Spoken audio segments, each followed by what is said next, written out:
There's live footage of that. Like in Illinois, it's ilga.gov. Illinois General Assembly.gov. It's ilga.gov. They also put their press conferences up and things like that. And I tell you all that because we are in an incredible moment in history where there are elections across the country that will, the idea of just sending a message, I know it doesn't sound like enough.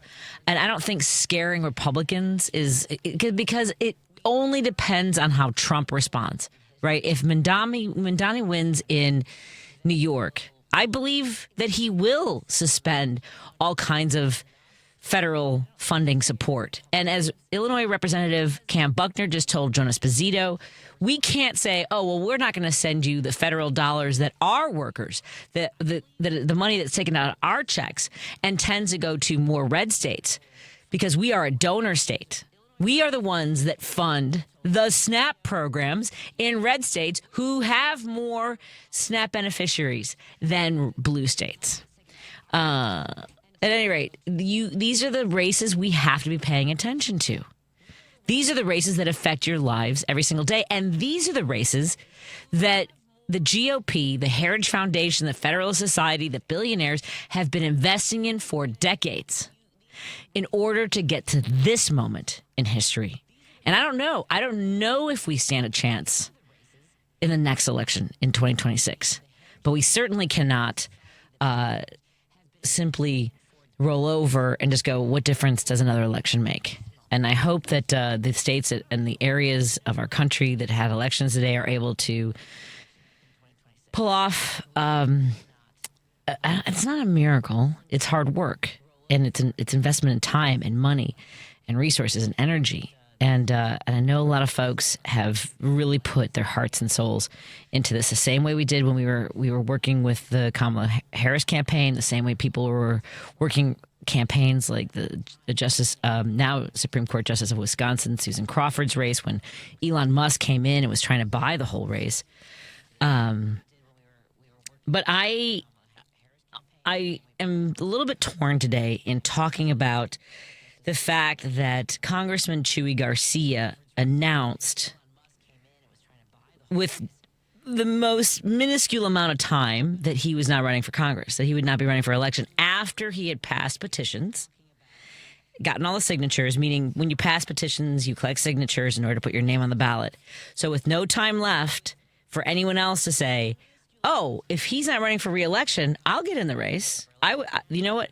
I don't know the mechanics behind this. I don't know what the drama. I don't know how to pull that curtain back. And I have my own sort of reputation in the Democratic Party at Cook County and the state of Illinois. So that I don't know if there's anybody I could call. Like if my best friend Tom Carmack, who passed away a couple years ago, were alive, he would be we would have been on the phone for hours today, and he would have had more insight than I might. But there are people. There's a situation where when a legislator either resigns for whatever reason in the middle of their term, right, there's a lot of chips that start falling, right? A lot of dominoes, whatever, things, a lot of puzzle pieces, a lot of elements. But this is so dramatic and chaotic in my mind that he announced without any time for anyone else to announce their candidacy that he would not be seeking re-election, and it just so happened that his chief of staff had the signatures in order to be on the ballot. So Patti Garcia, who I've worked with, and I love working with her, and I don't understand why he wouldn't have the confidence to back her, give other people the opportunity to have an open primary so that people of his district, the constituents that he has served well, had the opportunity to say, hey, based on her argument to us, the policies that she's running on, or anybody else in contrast, because part of an election is making the argument, is saying, here's what I stand for, here's why you should choose me. He's telling us, I chose her, so live with it. And I wasn't, at any rate, I'm a little hot on the collar, because I've been through this. I have been through this. And many of us, 30% of your legislators in Illinois, and I don't know about other states. You guys look at some states have special elections. They have different paths to filling a vacancy. But in Illinois, 30% in our state are appointed first. And essentially, he has appointed her. He has anointed her and chosen her as his successor. I didn't have to talk about this lady, but it's not great. Is all I'm saying. Okay, that's my thoughts on that. I think I just leave it at that. I think that's probably the best. I mean, as far as the FCC goes, do you notice? I think when you see me come in with my support water cup, this is like the most massive water. It's my pink glitter cup. I got this a day after Kamala Harris lost. I bought this at TJ Maxx for like $10, and I had walked 10 miles that day. Today, I decided to pre-cook dinner. I rarely ever cook dinner. Like I clock out of work, finish all the stuff I have to do, which includes writing about the fact that 42 million people who, they're 40% of SNAP recipients are children. Many are veterans, senior citizens, and people who are paid by corporations like Walmart that don't cover their expenses for everything, for their rents, for their for food, for health care.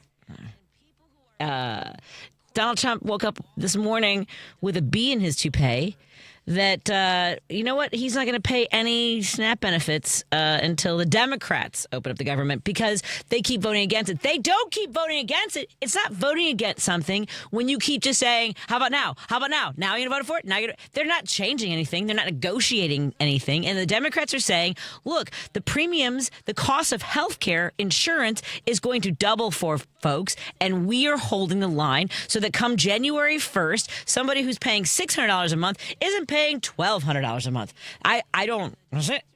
And if Republicans who have said since the Affordable Care Act was passed, and if you don't know what that is, the Affordable Care Act in your state might be called something different. If you want to call it Obamacare, fine. But guess what? It's still the healthcare, the open market for healthcare.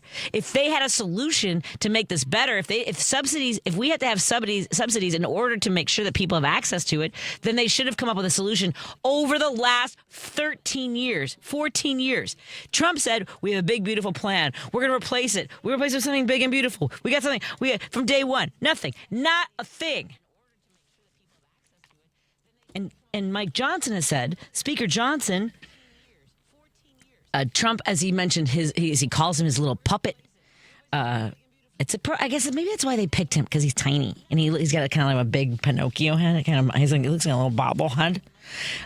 He says there's no reason to bring Congress back because there's nothing to do except for maybe do your jobs because you have worked 20 days in 4 months.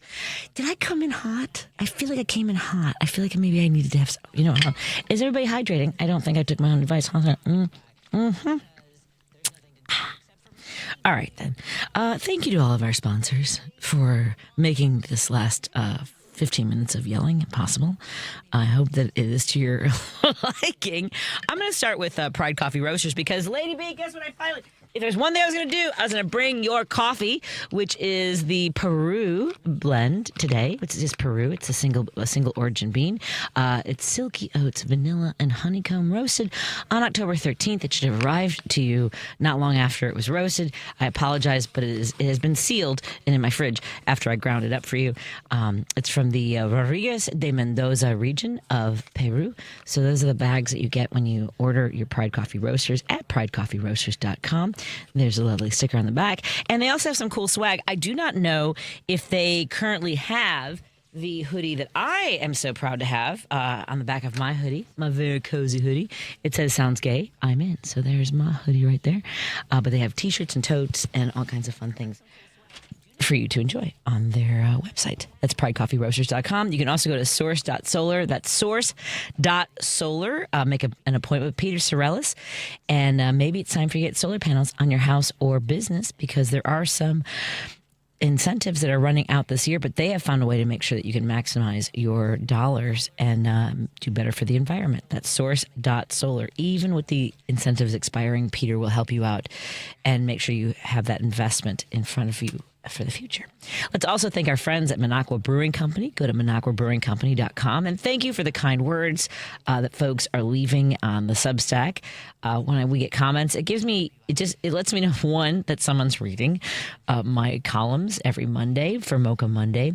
And it also energizes me to not just write for Minocqua Brewing Company. I'm doing some other work that I'm focused on, and really appreciate your support in that regard. We also want to thank our friends at Kids Above All. I encourage you to visit One Aim IL, which is a sort of a sister group, because when I say we, I am on the board of directors for One Aim IL, and our mission is to end gun violence. And we are having a gala next Thursday, November 13th at the Hubbard Inn. Go to oneaimil.org. If you can't make the event, we would love for you to support us in any way you can. Of course, monetary donations help us elect people who are going to do the best they can to make sure that we have logical, reasonable gun legislation so that people are safe in their homes, in their communities, when they go grocery shopping, when they go to the movies, when they go to the synagogue, when they go to church, when they are picking up their kids, all the things. More after this on WCPT 820 and at KKNW 1150 in Seattle. Amy Goodman reports on the news stories rarely covered by the corporate media. Democracy Now! The UN's Humanitarian Affairs Office warned Palestinian children are at high risk of injury or death from unexploded ordnance left after more than 13 months of Israeli attacks. 8-year-old Mohammed Karmash, this is his mother. No one was there to tell him that these are explosives that the Israelis throw. Democracy Now! Weekday evenings at 10 on WCPT 820, Chicago's Progressive Talk. Hey Google, play WCPT. Streaming Chicago's Progressive Talk from TuneIn. If you're listening to this station right now, you've definitely heard my voice before. Hi, I'm Hawk. And I'm Pete. And we're with Source Solar, your local source for solar. Source Solar is Chicagoland's premier solar installer, providing solutions for over 1,000 homeowners and business owners across Illinois and Iowa. With over a decade of industry experience and deep roots here in Chicago, we have the expertise to help your transition to clean, renewable, resilient energy. We can guarantee that we save you money day one without any out-of-pocket cost to you. This means you have an instant ROI, instant payback, and can save money to add to your bottom line day one. At Source Solar, we source everything as local as possible, meaning we always carry the Made in USA sticker. Find us online at www.source.solar. Stop in our office at 5710 North Northwest Highway or give us a call at 773-985-3992. And don't forget to ask for Hawk or Pete. Patti Vasquez is taking your calls now. All right, let's hit it. At 773-763-9278. I got a lot to say. He's driving it home with Patti Vasquez.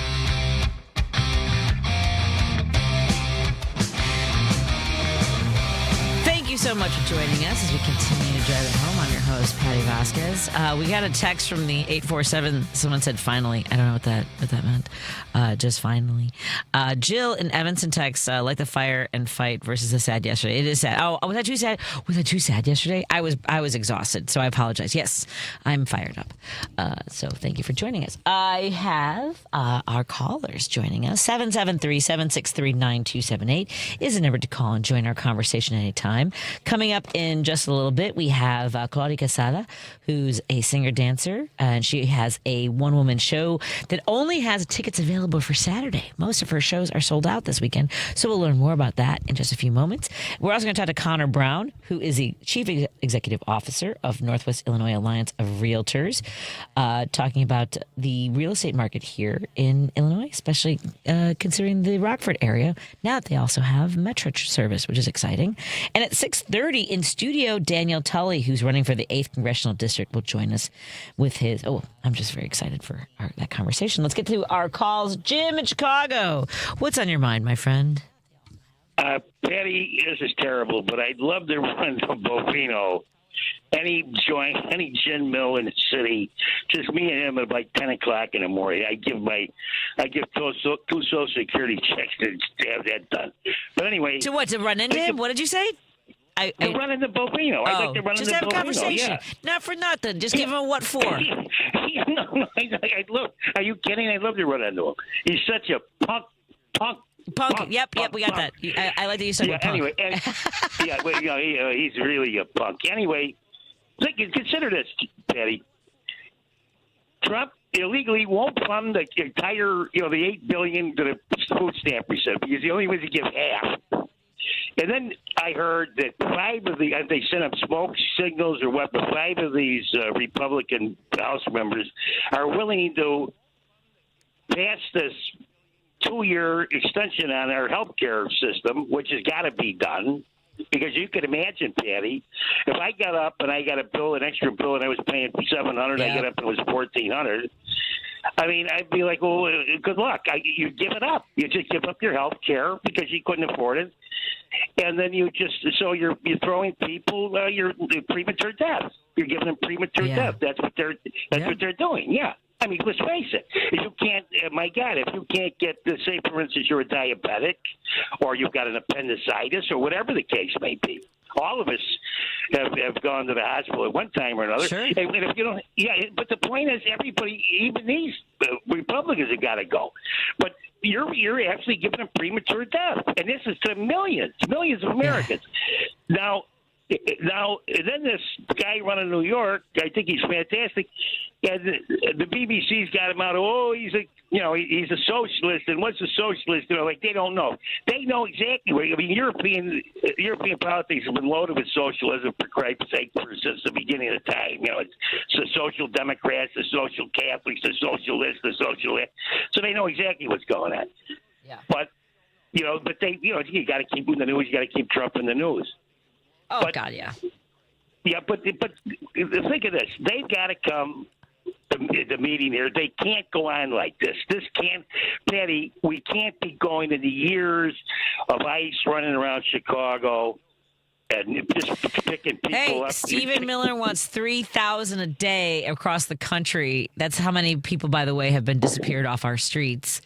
I don't know what's going to happen with this court decision today about how detainees are treated and whether or not Broadview can be, because it was never intended for more than a temporary hold up until this year, and we know that people have been horribly treated there. It's just, I mean, someone just messaged that they don't follow the law, Patty. They don't follow the law. Hey, courts told.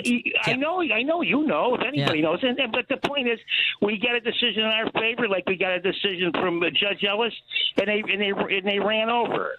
I mean, the point is that's what we're playing ping pong with the justice system. I've never seen this before, where no justice opinion could hold up for more than 24 hours. But here's the thing: if he doesn't have to, if there's no teeth in our law, why do any of us have to adhere to a judicial decision? I agree. I mean, a couple more months of this and a couple of 6 months more of this, and I guarantee you, if you going to tell me that people are going to be cut off, they're not going to eat.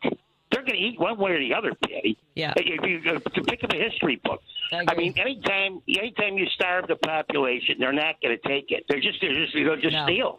They'll have to steal. Yeah. Anyway, thanks, Jim. I appreciate it. Take care. Oh my God, Chi-Town Dave! What happened? Tell me what's going on.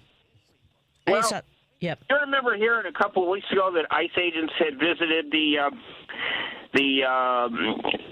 my area, which is a Lincoln Park Lakeview area. Of course. Yeah, well, I live in this area. I was coming out of the 7-Eleven store. It was the latter part of the morning, I think it was. I had my hot chocolate. I usually go next door to get my coffee or hot chocolate, and I come back to my building. And this big burly guy comes up to me. I didn't know who he was at first. And he asked me, where the blank was I going? And I asked him, well, what's it to you, sir? I thought it was a stranger off the street. Sure. He says, don't you talk to me like that. Yep. I'm an ICE agent, you effing blind, blankety blank, you fill in the rest. And he throws me to the ground, tries to stomp on me. Wow. Yes, that's what he did. And I told him, look, I'm blind. He says, I don't give a F-U-C-K right. what you are. I don't know if I got that. Okay, we both did. Yeah, oh my God. Okay, so he throws you down, assaults you. I mean, did he just randomly? Were they in the air? I mean, he was just walking around looking for someone to thump? I think that's what he was doing, although I think he might have been looking. There's immigrants that live in my building, quite a number of them, I guess, and he thought maybe he could flag one of them, but instead he flags me. Right, because you were easy pickings to him. I was very easy pickings for him. But the problem is you can't, these people are not held to account.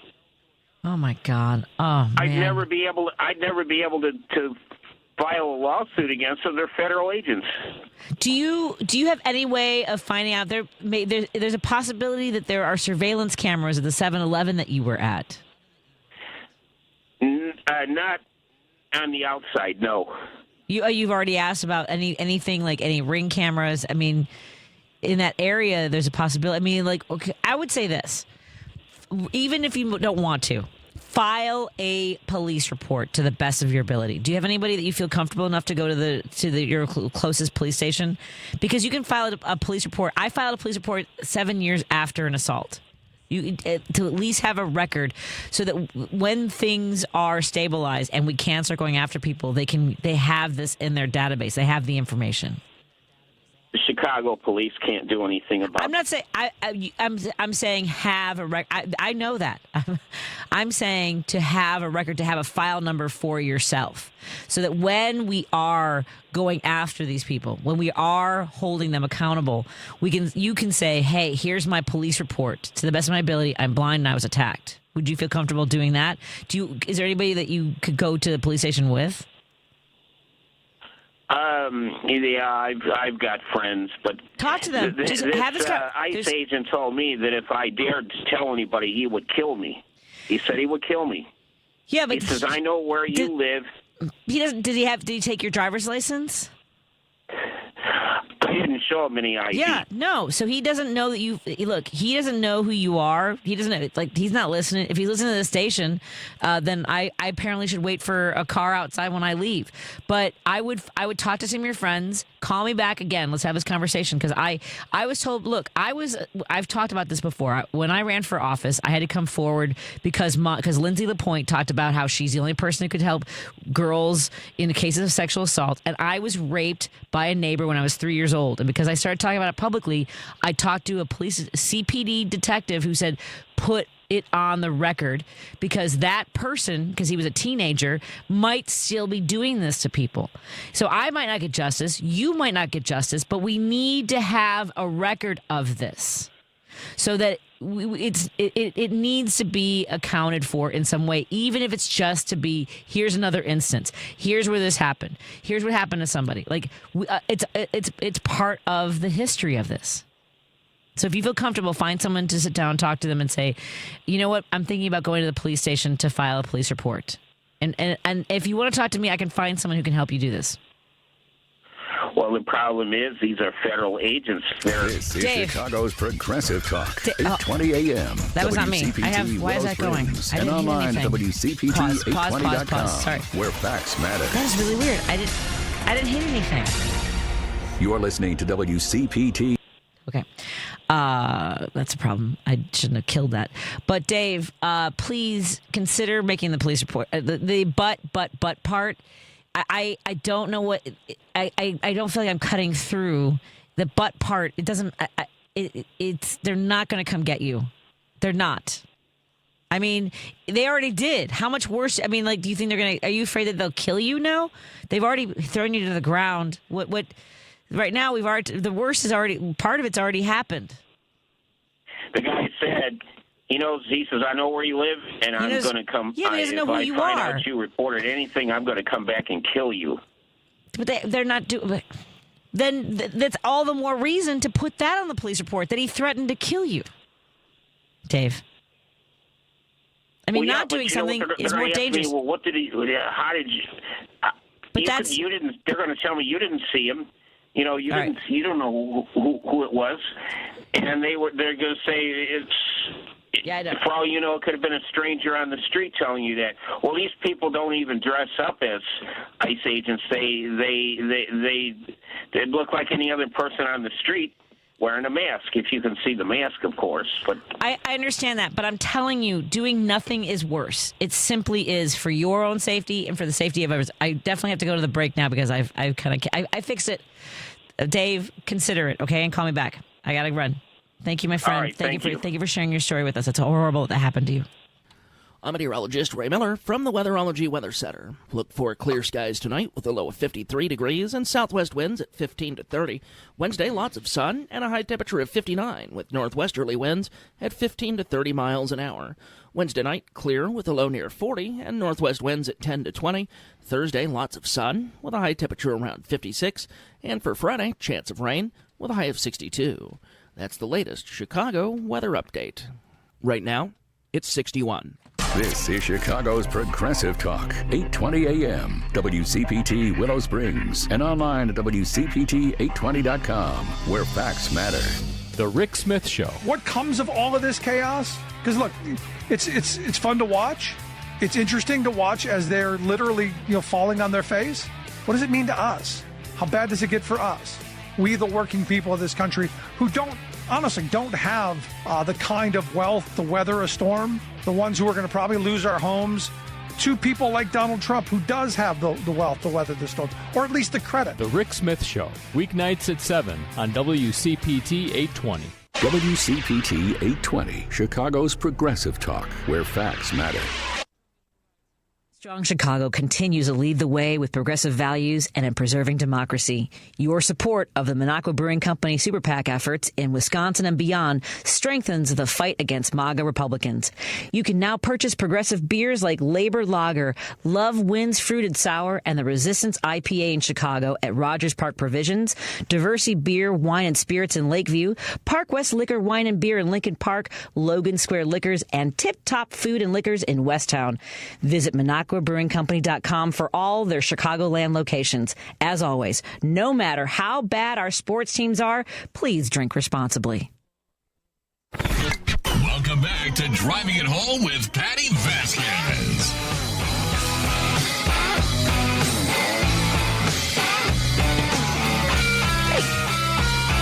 Thank you so much for joining us as we continue to drive it home. I am so excited to welcome to our show our next guest, Claudia Quesada. Claudia, am I saying your name correctly, my friend? You are. Claudia Quesada. You got it. I didn't say Claudia correctly then. Hi, Claudia. Pleasure to meet you virtually. How are you doing tonight? I'm doing great, Patti. How are you? I'm doing all right. Tell us a little bit about yourself before we talk about this wonderful show you have coming up, which is mostly sold out already, by the way. So we do need to let people know that if they want to buy tickets for your performance this weekend, that they have to buy this for Saturday. Is that right? Yeah, Saturday. And I think there might be like 5 left for Thursday. They just opened up. So oh, nice. And it's always Cuba, right? Always That's Cuba, right. A melody of memories. Where did you grow up, my friend? In Cuba. In Cuba? Yeah, I was born, and I always say raised, but technically I've been here for over 22 years now. So let's say half and half. But I was born in Cuba, and then I came to the U.S. when I was about to turn 15. And I came straight to Chicago, actually. What? My mom won the visa lottery. So I came to Chicago, went to Clemente High School here. What? And then my mom was like, it's too cold. I gotta get out of here. You know. Coming from the Caribbean, she was like, nope. So we moved to Miami. And then years later, I was like, I want to get a degree. So I'm like, I'm going back to Chicago because I always loved Chicago.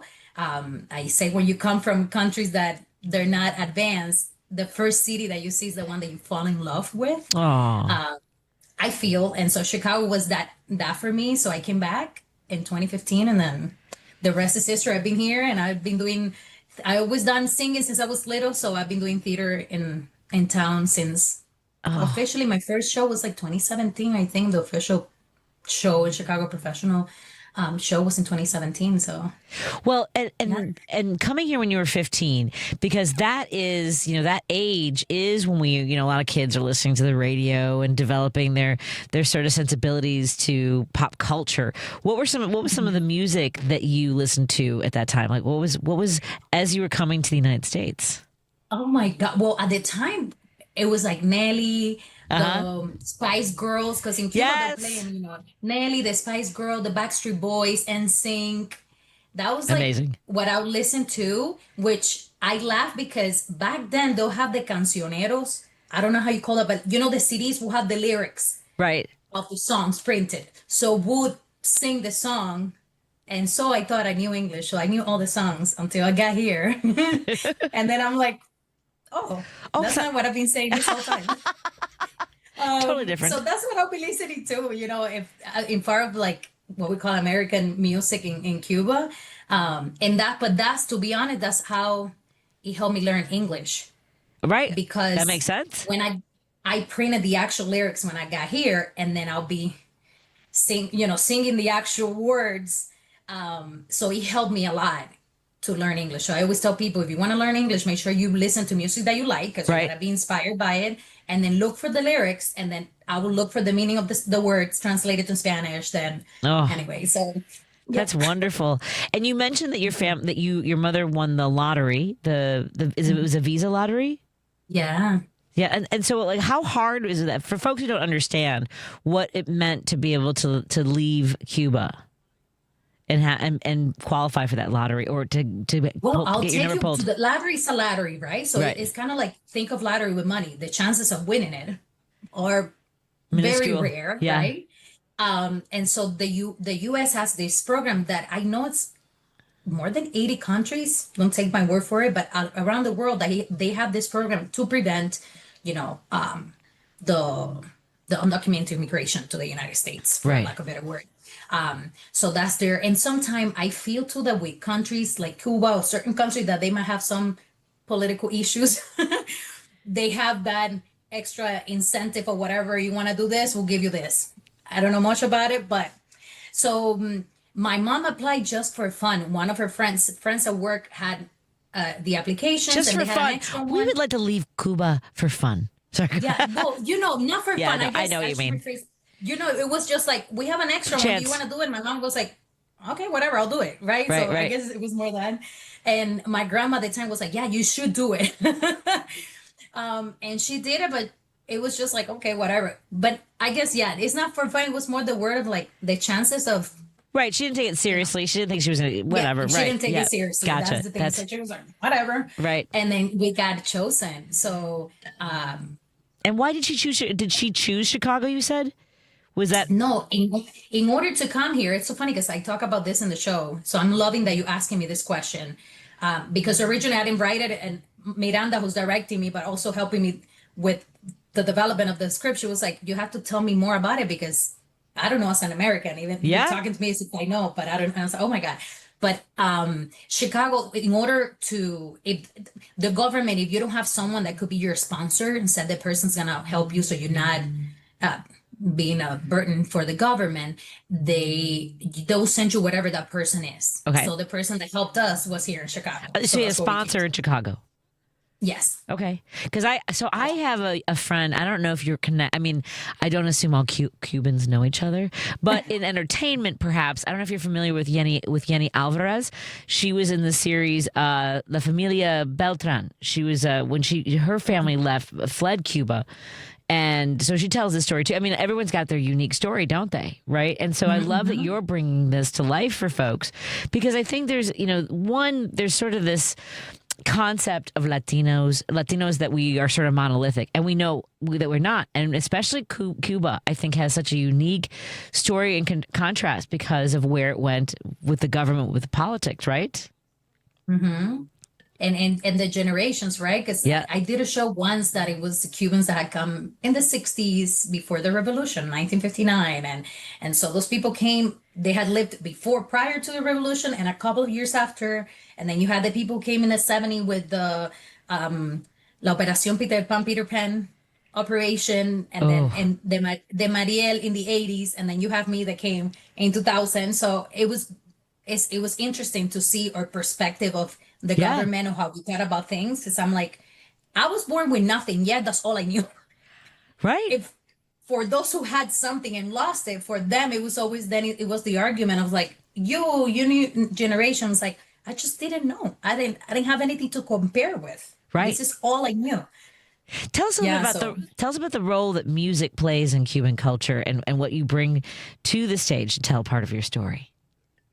I always said that, well, Cubans and a lot of the Latinos too, I'm like, we start dancing before we start walking. I feel like, we're like, but no, music in general, I feel it's the one language that, communicates, everybody can communicate with, right? So music, even if we don't like people or agree upon the music, always connects us somehow. But in Cuba it was like that. In Cuba, in every corner, you have someone with un tambor, una clave, will be singing, playing a guitar. So it's like that. So that's part of the everyday. It's kind of like the normal thing.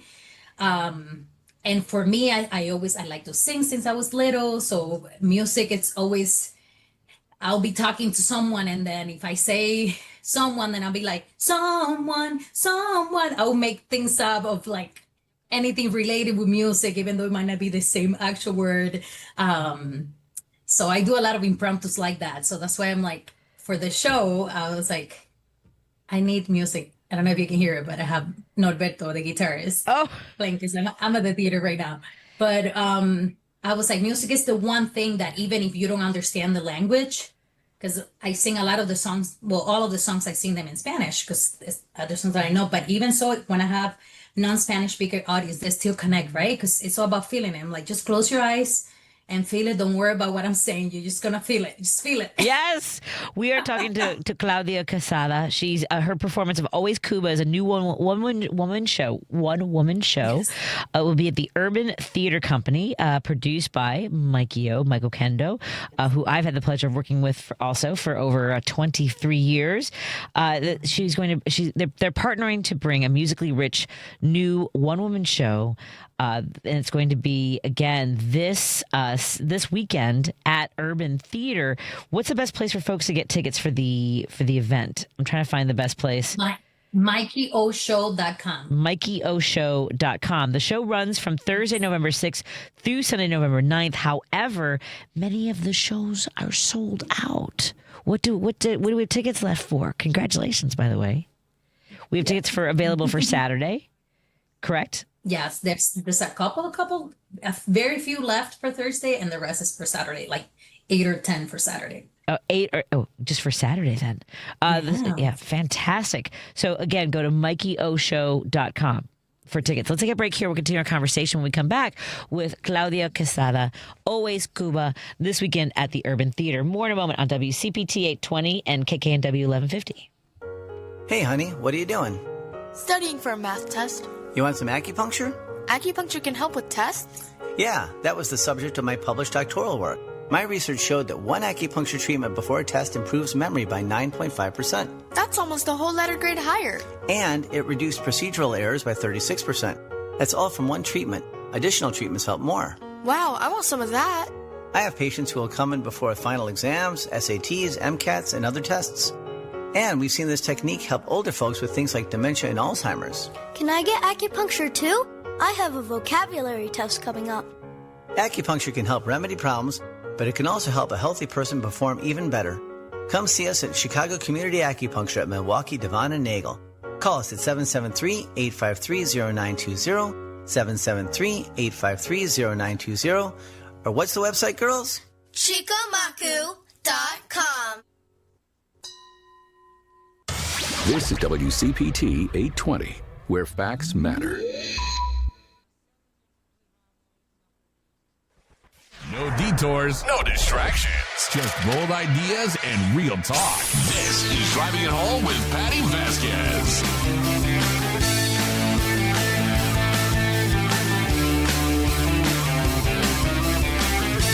Hello. We continue our conversation conversation with Claudia Quesada, who came to the United States from Cuba when she was only 15 years old. Her mother won the visa lottery in Cuba to come to and came to Chicago. That's where the sponsoring family was.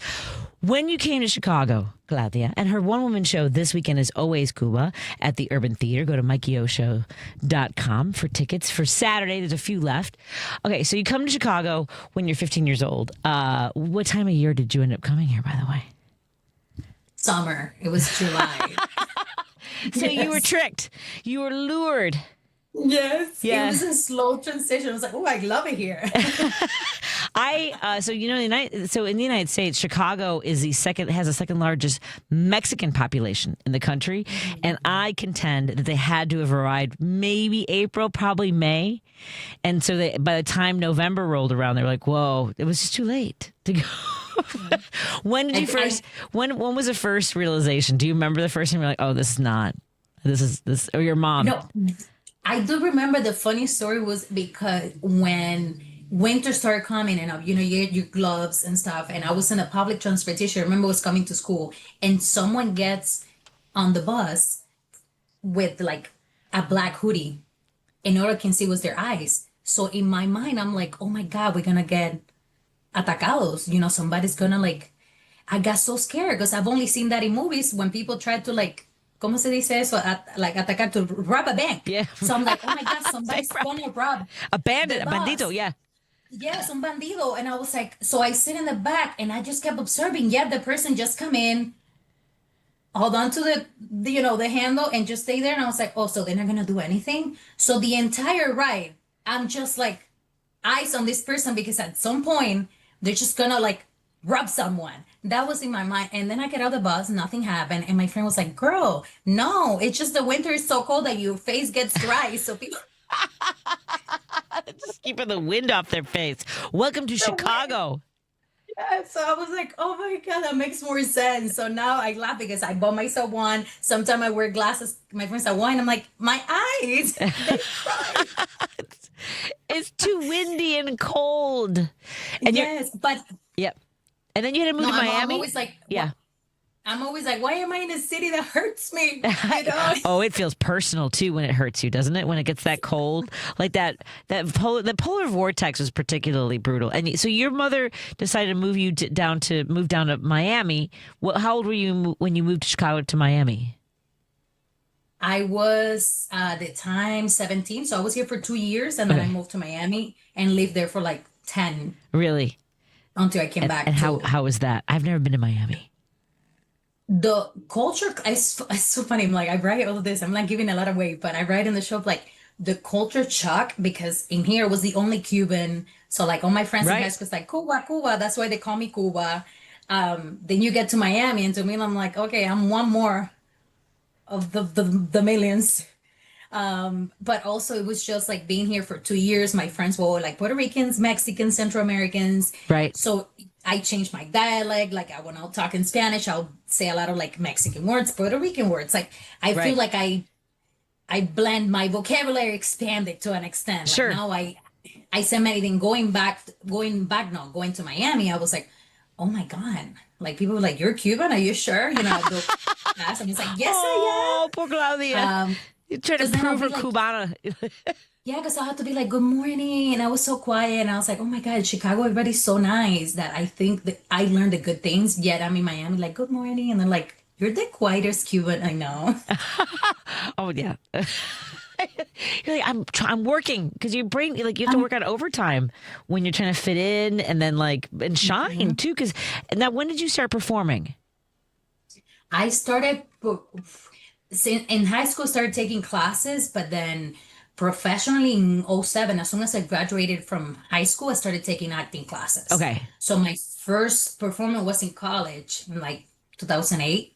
But outside, professionally, 2010 was when I started doing shows, professionally per se.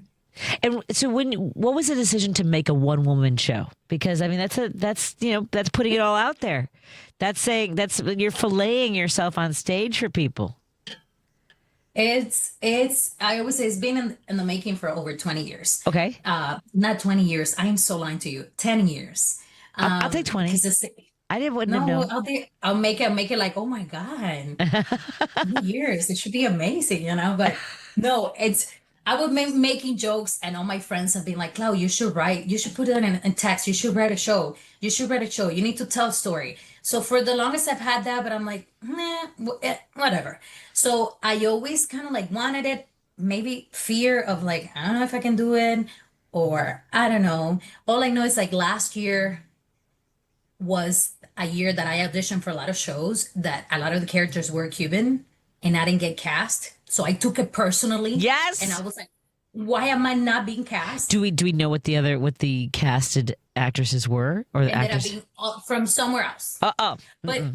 But Patty, let me tell you, you know what? Like in my mind, I was like, Cloud, but you have played roles from everywhere. That's fair. And so so in my mind, I was like, you know what? That's right. So I cannot. That's unjust for me to be like, why them and not me? Right. So like I told my friends, like my aunt will say, no me preocupo, me ocupo. So I do not preoccupied, I occupied. Oh, I was like, I like that. So I was like, I'm not gonna get preoccupied of like, why not me? I'm gonna occupy my time, and then I'm like, you know what? Then let me write my story. Yes. Then let me just tell my story. If I'm not being cast to tell others, then let me do mine. And Mikey was a big part of that because Mikey, for years since he met me, was like, "You got a show? Let me know. You got a show? Let me know." Just so you know, he produced several of my one woman shows. He's very supportive of Latinas. He's helped really create a space where we could grow. So I'm so thrilled that you're part of our universe. Awesome. Yes. I'm like, I have a show because I'm like, Mikey, he's amazing, very supportive. The what? Siempre hay una. Looking at Siempre hay una. He's very supportive. So he was like, you got it. So this last year it was like, you ready? And I'm like, let's do it. You know what? Let's do it. Because the worst thing that can happen is like, what is the worst thing that can happen? Right. It's out. That my fear was like, oh, people are going to like it and I like it. I'm like, it's my story. Right. So they can like it or not, but it's not like something that I made up. Right. It's like my story, my life story. So like, you know what I mean? Like, yep. I love that he said, and I don't know if he said it or if you also espouse that, which is what's the worst that can happen. I ask people that all the time. Like when it comes to stand up or performing, they're nervous. They know they want to put it out there. What is the worst that can happen? People don't like it. Okay, that's their problem. Is my problem, not my problem. Right? How people react is not the problem, right? Yes. So, and I'm like, but if you're yourself and it goes beyond performance, if you're yourself at all times, yeah, you're going to find that people are going to like you. You might find people that might not like you, but that's okay. You're still you. So like, well, I think, you know what I mean? Yeah, the worst that can happen is that you don't try, that you don't share the story, that you don't share what's authentic and important, a story that needs to be told. Yeah, so that's why, that's all of that to say, yes, that's how I'm like, okay, you know what, let me write. So I started writing about things that I'm like, within the months to what I ended up doing, I'm like, how fascinating that whatever I had in mind, it has evolved. So whatever I have now, am I happy with it? I am happy. Do I want it to be like, oh, I wish, yes, there's a lot of like, oh man, but now I'm like, it is what it is. Yeah. You're still going to have a good time. Yep. That it needs development, yes, but now I get to do it with an audience. I get to see the reaction. I get to see the things that work, the ones that don't work. I get to hear the feedback. Now I need to step back and start editing and just enjoy myself. Exactly. And I think now more than ever, in particular in Chicago, it is important for us to tell the stories of the Latinos that have really been such a big part of this cultural fabric that has made this country, don't you think? Yes. And positive stories too, right? Yes. Because many times it's all like about this and that. And I'm like, there's a lot of us out there, doing great things. Exactly. Yeah. And art is needed anywhere. Exactly. So to remind folks, and what do you have Are you? I'm not very good on social media except for Facebook. Do you have a social media platform that you prefer to invite people to? Instagram. I'm an Instagram gal. So I'm on Instagram, Claudia Quesada 1, and Quesada with an S, like quesadilla. Right. I'm like Quesada. Right? Claudia Quesada, number one. Claudia Quesada, one. I have a question because my last name is Vasquez, and people really want to say Vasquez. Do they ever say Quesada? Oh, What yeah. is that? Yes, I get phone calls and they'll be like, "Can I please talk to Claudia Quesada?" No. Oh, yes. I'm And not I'm okay like, with it's this. not Quesada. It's like quesada, like quesadilla. Unacceptable. And they'll be like, "Oh, quesadilla. I love quesadilla." And I'm like, exactly, quesadilla. I prefer that than quesada. Quesada. We've been talking to Claudia Quesada.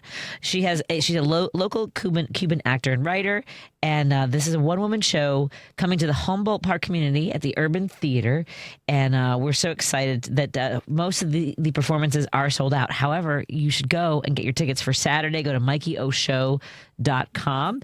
And Claudia, I look forward to meeting you in person. I know that you're busy this week, and you've got to consolidate your time and preserve your energy, but come in studio, join our conversations, because we're going to be talking, we might be starting a 1 hour Spanish only conversation at least once a month. And maybe you want to join us for topics in the news. I'm just saying, perhaps. Sí, seguro. I'm just saying. I don't want to put you on the spot while we're promoting your wonderful show, Always Cuba, with Claudia, written by Claudia Quesada. Thank you so much, my new friend. I look forward to seeing you in person. Thank you, Patti. Thank you. Thank you so much. Be well. And we're going to take a break here. And you enjoy your evening, my friend. Be well. Take care. you. Go break a leg. Or as my mother would always say, go break your legs. Yes. Good night. Let's take a break here. We'll continue our conversation. The phone lines are open, 773-763-9278. We'd love to hear from you. More after this on WCPT and KKNW 1150. If you're looking to refinance a home after a divorce, you need to call Team Hochberg, your trusted local lender. Today, meet Lori, 50, social worker, score 650, income 90 G's a year. Call to refinance her mentally abusive ex-husband off the mortgage and title of their marital home per the divorce decree. Team Hochberg loan officer Anna Webdell helped Lori remove her ex-husband from the mortgage and title of the home, pay off debt totaling over $60,000, which included her attorney's fees, and saved her over $1,000 a month. Let's review. Team Hochberg loan officer Anna Webdell helped Lori remove her mentally abusive ex-husband from the mortgage and deed of the marital home, pay off all her debt, attorney's bills, and saved her over $1,000 a month. Team Hochberg has helped thousands of radio listeners, but we can't help if you don't call 855-563-2843 or visit 56david.com. Lower.com, equal housing lender, MLS 112-4061. Brought to you by Progressive Insurance. Not only does Progressive let you bundle your insurance, but they also give you round-the-clock protection. Quote today at Progressive.com. AP News, I'm Ben Thomas. Voters in New Jersey and Virginia are choosing governors tonight, while Julie Walker reports New York City voters are deciding the outcome of a mayoral election that will resonate. Zohran Mamdani, who won the Democratic primary earlier this year, faces former Governor Andrew Cuomo, who is running as an independent, and Republican candidate Curtis Sliwa, who is trying to land a massive upset. A victory for Mamdani would give the city its first Muslim mayor and its youngest at 34 in generations, while elevating the Democratic Socialist to political stardom and giving his brand of economic populism one of the most visible political perches in America. If Cuomo comes out on top, he will have staged a remarkable political comeback 4 years after resigning as governor over a barrage of sexual harassment allegations. For Sliwa, the creator of the Guardian Angels Crime Patrol group, a win would put a Republican in charge of the nation's largest city at a time when many New Yorkers are seeking a leader who can keep President Trump at bay. Julie Walker, New York. California voters are deciding whether to redraw the state's House map. Democrats looking to counter President Trump's efforts in Texas and other states. All flights into and out of Washington's Reagan National Airport were halted for a time today due to a reported bomb threat. It was directed towards the United Airlines flight inbound from Houston. The FBI says no hazardous materials found. Meantime, the Federal Aviation Administration says a UPS plane crashed on takeoff from the airport in Louisville, Kentucky this evening. It ignited a huge fire. Louisville police report injuries. And former Vice President Dick Cheney has died at 84. He said this in 2014 about how he wanted to be remembered. Here was a believer in America, so fortunate in his life experiences, so blessed in his friends, and so grateful all his days to have served as Vice President of the United States of America. This is AP News. At the NFL trade deadline, the Jets moved 2 star defenders, cornerback Sauce Gardner to the Colts, defensive lineman Quinnen Williams to the Cowboys. And a match made famous by tennis great Billie Jean King is getting a modern twist. Gethin Coolbaugh has the story. Top-ranked Aryna Sabalenka will play former Wimbledon finalist Nick Kyrgios in a Battle of the Sexes exhibition match in Dubai on December 28th. Sabalenka confirmed during the U.S. Open that discussions for the match were underway. I think it's a cool idea, I think it's going to be spectacular to watch. It's going to be fun, especially against someone like Nick. Both players have posted logistical details on their social media channels. Kyrgios said this year that he would only get one serve and would be hitting toward a smaller side of the court. The Australian has predicted he will win easily. I'm Gethin Coolbaugh. There's more news at apnews.com. I'm Ben Thomas. Thanks for listening. This is 820 AM, WCPT Willow Springs, and streaming worldwide at WCPT820.com. We are Chicago's progressive talk, where facts matter. Now, your WCPT 820 weather update.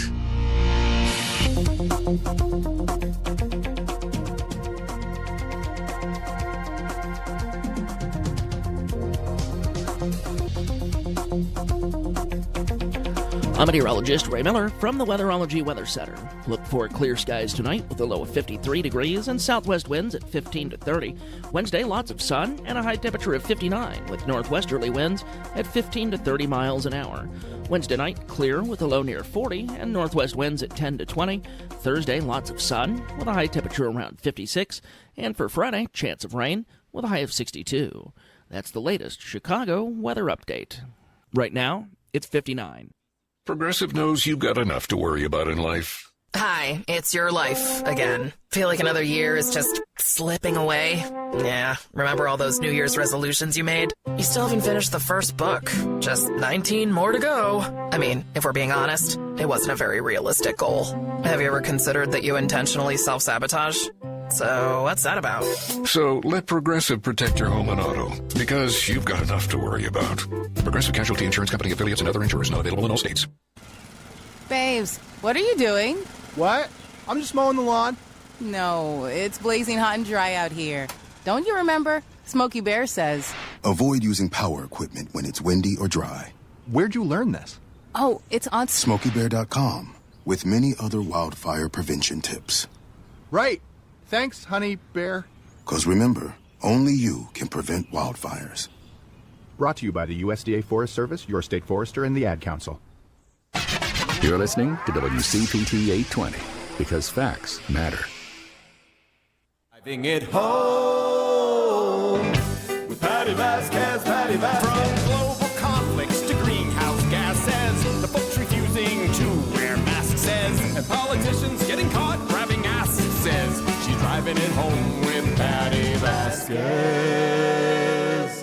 Thank you so much for joining us as we drive it home. Hello to our friends listening in the evening on KTNF AM 950 Minneapolis, St. Paul, the progressive voice of Minnesota. Of course, joining our friends in Seattle on 1150 KKNW, the alternative talk of Seattle. And of that theme song, by the way, which Steve Goody wrote for the show when we started here on WCPT 820 in Chicago. We are also broadcasting on heartlandsignal.com as well as Facebook Live, everybody, if you want to watch the video of me being silly in person with my new lipstick. By the way, bought this in New Orleans, Lady B. This is a recreation of a 1945 lipstick. The color is Resistance Red because the ladies wanted to wear a lipstick that signified they kicked Nazi butts. So that's my lipstick is Resistance Red. I want to address something because Steve Goody, who is the singer-songwriter of the Driving It Home theme song that you hear every single night, has reached out to me, even though I was going to reach out to him. But he's been so generous to me. He said, hey, what do you think about maybe changing up the lyrics? And he asked me to brainstorm with him. So I thought I'd open it up. If folks want to brainstorm a little bit, maybe send me an email with some of the topics you think should now be a part of our, I have a pretty good idea of what those would be. But you can email me at pattyhappens@gmail.com because I can never remember my WCPT email email address. I should probably know what that is. You know what? If I log out of the text screen, I can probably find out what it is. Hold on. Let me do it that way. I have 8 email addresses, and the only one I can remember is Patty Happens. I also have Save the Boobies at yahoo.com. I have Patty VB at yahoo.com. Patti Vasquez at sbcglobal.net. I have Special Parents at yahoo.com. I have With Kind Words. It's Patty V at withkindwords.com. I have Chicago Girl Stories at Gmail. So the one I can remember is Patty Happens at gmail.com, because Patty can take any situation and make it exponentially worse for everybody. So it's kind of like Poop Happens is how I named that one. So I should probably find my WCPT email address. And I didn't get it. But here, let me try it one more time. At any rate, email me at Patty Happens. That's Patti Happens, HAPPENS at gmail.com if you have any thoughts about lyrics to update the Driving It Home theme song, because Steve Goody is taking our suggestions. I didn't tell him I would open it up to you, but we can make a file and see how that goes. Let me see if it just signs in automatically. I think no, I didn't get my email. Okay, it's something. At any rate, let me catch up on some texts and I'll get to your phone calls as well. 773-763 763-829. Wait, 763. What just happened in my brain? 773-763. Nope. WCPT. My brain just fried. I've been doing that number for the longest time. Nope. The Credo mobile phone and text line, it's not even that anymore. 773-763-7289. No, that's... I am so tired tonight. Okay, hold on a second. The texter writes in, and I'm not going to share their name, but I was so angry at the end of the day. ICE was around their home all day, and when one woman went to lunch, she was so upset that ICE and the rapid response were honking and driving in circles around her car in the lot of the Evanston Home Depot. I said, "You are not their target yet, and now you know how other people are feeling fear." She's a religious Catholic lesbian white woman.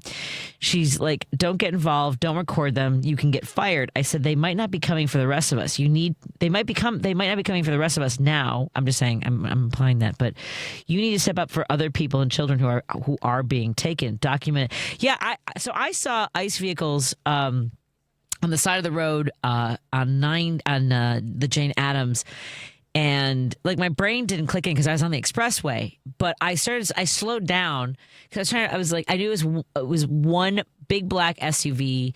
The other one was a silver, but I was trying to track them and see, slow down enough to see if maybe they had jumped into traffic, they had been parked. I wasn't sure how much I wanted to put myself in the line of danger because it's scary, but that's my instinct. But to think you shouldn't do that. I mean, you do you, boo. Go hide in a corner, pretend like this isn't happening. It's not going to happen to you next, especially if you're gay. Because hello, and wake up. And I'm not talking to that person. I'm talking to the person that was addressing them. This person was like, "Don't get involved. Don't record them. You can get fired." Our friend, our listener said, I said, "They might not be coming for the rest of us. You need to step up for other people and children who are being taken. Document it so families can see their loved ones." Yeah, you want to see the last point of visibility, the last point of confirmation of life. I'm sorry, we don't know what's going to happen in these facilities. And interestingly, several people were feeling anxiety about them coming today. It's been a couple times a week now. Management is rushing to the door now to stop ICE from coming in. Today, I got 3 notices of ICE spotted nearby, so I knew they were coming for a visit. I also went to our kids' old grade school after work to see if they were still around, since they keep being in that area, and there were a couple dads spread apart with whistles watching, and I gave them a thumbs up. I do whenever I see the whistle brigade. I don't honk or anything because that's an alert system. It's part of their response. I always yell out the window, "Thank you so much for what you're doing," and thank you for what you're doing. Our friend who just texted in, I appreciate it.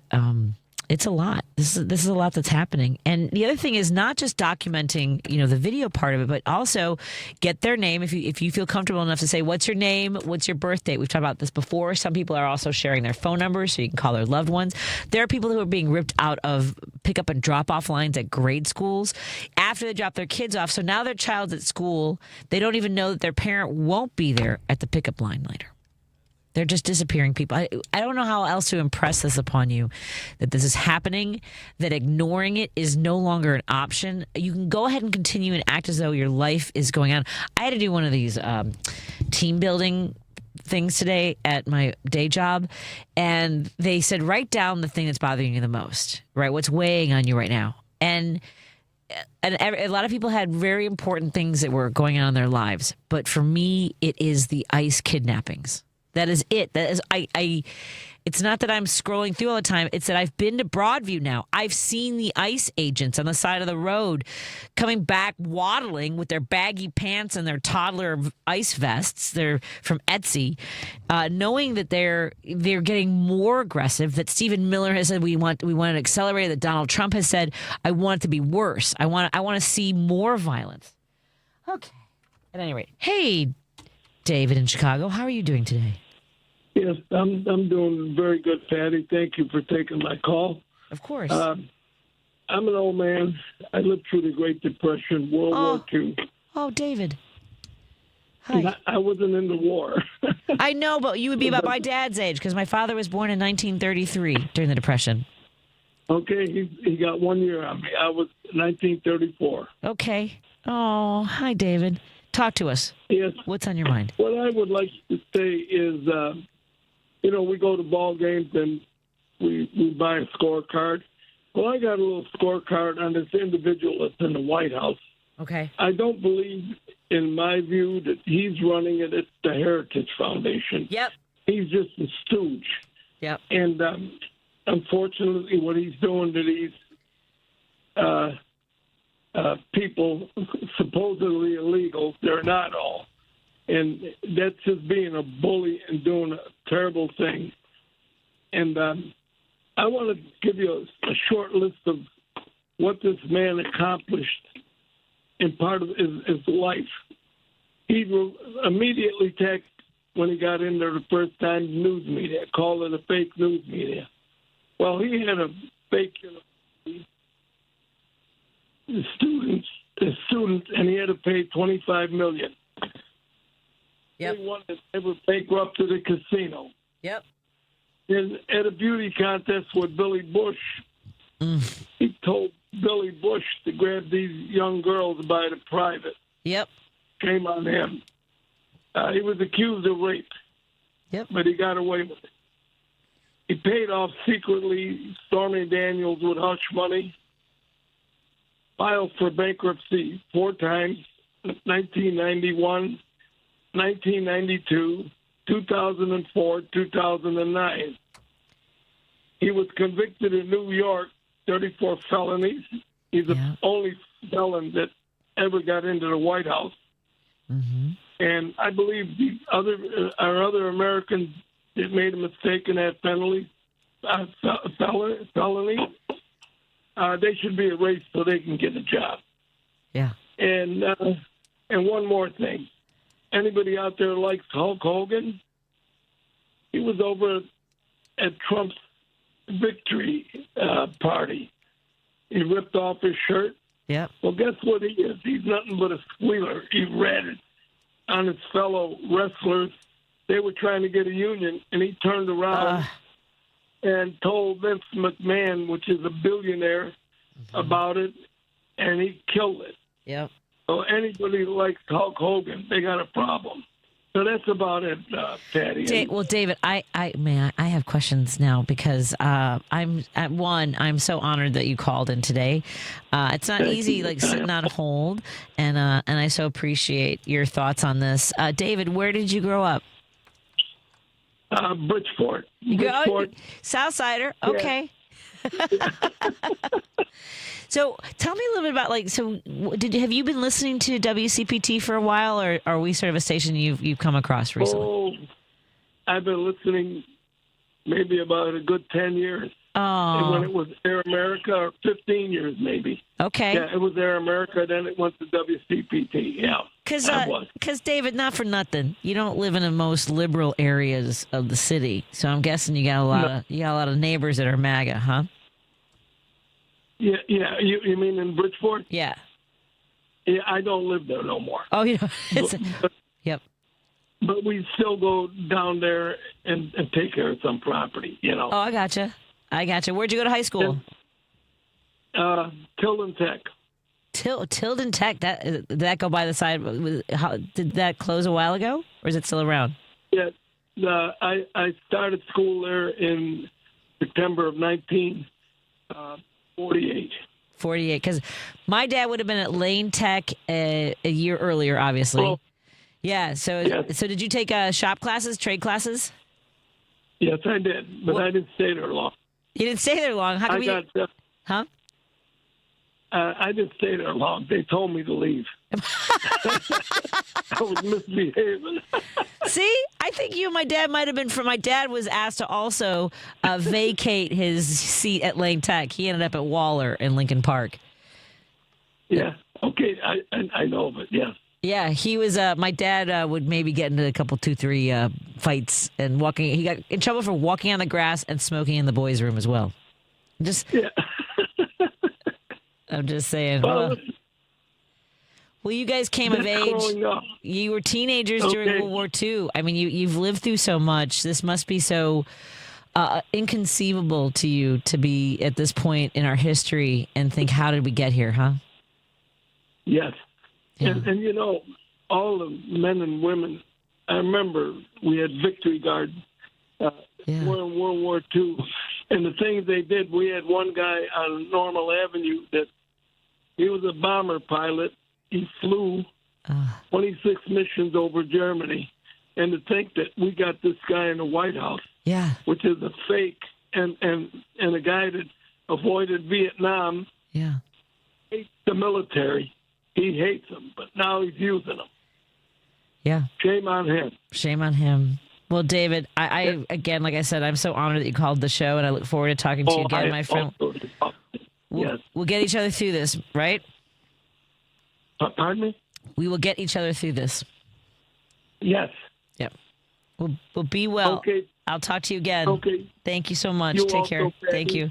Thank you very much. Thank you. Bye-bye. Let's take a break here. We'll continue our conversation on WCPT 820 Heartland Signal and KKNW 1150. We're going to talk to Conor Brown from Northwest Illinois Alliance of Realtors in just a moment.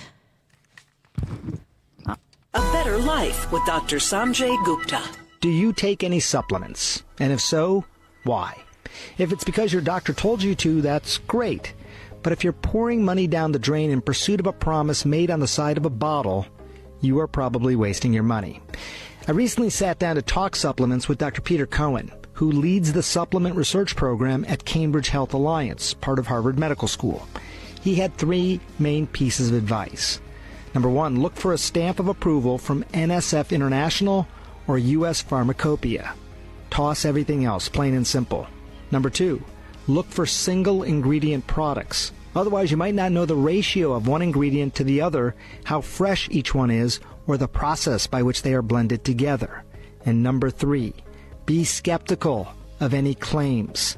Seek out a reputable source if you're actually having problems. I'm Dr. Sanjay Gupta, helping you live a better life. You want Black Friday prices without the Black Friday crowds. Lowe's gets it.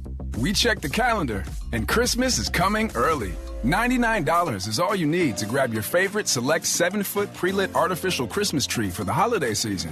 And don't sweat what gifts to get Dad, because we've got up to 40% off select tools and accessories. That's how Lowe's celebrates Black Friday early. Selection varies by location, while supplies last. Remember when they used to ask, what do you want to be when you grow up? At Bank of America, we ask every day, what would you like the power to do? When you work here, you help build businesses, inspire communities, and forge legacies. And now we've raised our U.S. minimum wage to $25 an hour. So the opportunity to do more also comes with competitive pay. Learn more at bankofamerica.com/25. Bank of America, proud to be an equal opportunity employer. Alexa, play WCPT. WCPT from TuneIn. If you're listening to this station right now, you've definitely heard my voice before. Hi, I'm Hawk. And I'm Pete. And we're with Source Solar, your local source for solar. Source Solar is Chicagoland's premier solar installer, providing solutions for over 1,000 homeowners and business owners across Illinois and Iowa. With over a decade of industry experience and deep roots here in Chicago, we have the expertise to help your transition to clean, renewable, resilient energy. We can guarantee that we save you money day one without any out-of-pocket cost to you. This means you have an instant ROI, instant payback, and can save money to add to your bottom line day one. At Source Solar, we source everything as local as possible, meaning we always carry the Made in USA sticker.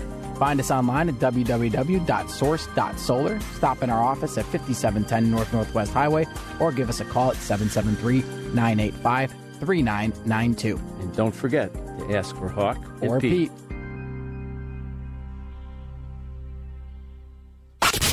You're listening to Driving It Home with Patti Vasquez.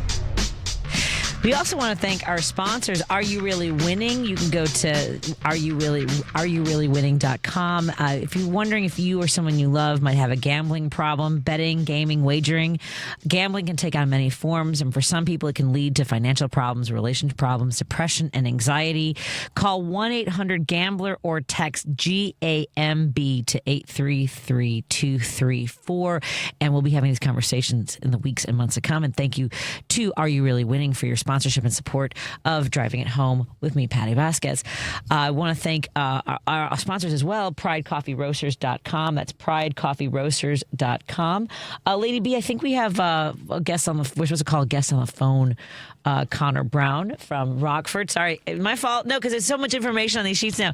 For folks who don't know, and in case you're wondering, we're doing some of our interviews on Zoom as well as phone. So we're kind of going back and forth with those. So we appreciate patience from our guests and to our listeners. As my brain froze. That's happened to me once in a while. My brain glitches from all the stress. But the phone number is 773-763-9278.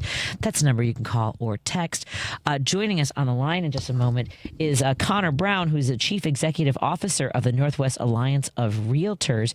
We are excited to talk to him about Rockford, Illinois being named the second best U.S. real estate market, which is exciting, especially because when you think about what's going on with the government, with policy, it's good to hear some good news coming out of Illinois. And we love our Rockford neighbors. As Cam Buckner mentioned earlier, some of the public transportation policy that was decided, the legislation that was decided in Springfield, also includes Metra to Rockford. I don't know if that's part of what has led to them being the number 2 real estate market in the country by the Wall Street Journal. Joining us now is Conor Brown, CEO of Northwest Illinois Alliance of Realtors. Hey, Conor, how are you doing today? Great, Patty. How are you? I'm doing all right. I want to learn a little bit about you. Where are you from Rockford originally? So, high school, yes. Since high school, all right. Yeah, and then, I'm a boomeranger, so college and brief career out east, and then boomerang back to Rockford. So, yeah, here raising my family. I love that. So what has led to Rockford being the number 2 real estate market in the country as named by Wall Street Journal? Yeah, so what's really interesting about that is you actually have to walk it back to 2014, and that was the bottom of the market. If you had to ring the bell, we were at the very bottom. In fact, the Wall Street Journal, did a story that one of our zip codes in Rockford was the leader in the nation for the underwater mortgage capital of America. And that meant everyone in that zip code, doesn't matter when they bought it, but their house was worth less than what they owe on their mortgage. Yeah, it was pretty bad. So not really a, crown that you want to wear. Sure. So fast forward, about 18 months ago, we, just been kind of humming along, just, kind of the basic blocking and tackling, economic development, infrastructure improvement, just really trying to focus on our community, greater quality of life. And, lo and behold, we kind of caught fire in terms of our affordability and people just saying hey, listen, move to Rockford, not far from Chicago, not far from Madison or Milwaukee. Yes. Great place to raise a family, great place to, have a lot of yard, have a lot of house. And so it just really kind of became this sweet little spot in the Midwest. I mean, we're a Rust Belt town, and so people could still, obviously do their Zoom calls or, head into a bigger city, once or twice a week or whatever. And so it just really became a very attractive place for people to relocate. Absolutely. And for folks who are wondering, because you mentioned its proximity to Chicago and Madison, let folks know kind of the general area of where Rockford is situationally in Illinois. Yeah, so we're like north central Illinois. So, to downtown Chicago, hour and 15, hour and a half, depending on the traffic. Sure. Milwaukee's about the same. Madison's an hour door to door.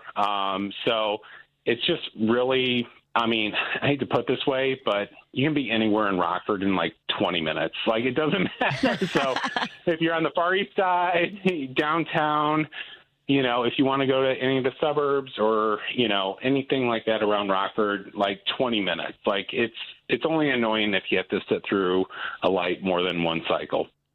And you heard the news, I'm guessing, over the weekend that the General Assembly in Springfield had passed their, public transportation legislation, which now, of course, includes a metro stop in Rockford, which is exciting. Yeah. That adds to it, right?